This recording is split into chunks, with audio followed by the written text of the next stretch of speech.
Hi guys, Sunday night po ito at ipinagluto ko ng ulam sila Amber, Kyrix at Liana.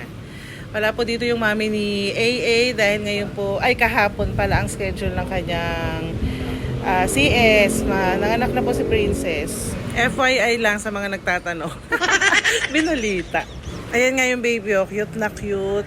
Hindi ko lang siya ma-post kasi baka mauna pa ako sa maming mag-post kaya pinasilip ko lang sa inyo. Okay, back to hotdog. Ganyan po ang tamang pagluluto ng hotdog.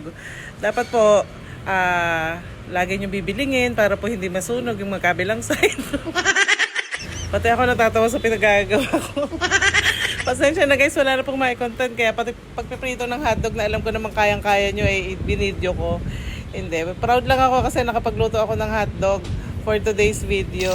Pag nakita nyo pong lumolobo-lobo na, pwede na po yung hanguin. Kasi baka mangyari, masunog na naman. Katulad ng nakaraan. Diba? Ayan po. Ay, tumitin lang yung ginagawa niya. Ako po simpleng hotdog lang naman. Nakabatagsikan pa ako. Okay, that's it. That's all. Ready to serve na po ang hotdog ni AA, Kyrix at Lian. Kain daw tayo mga mare.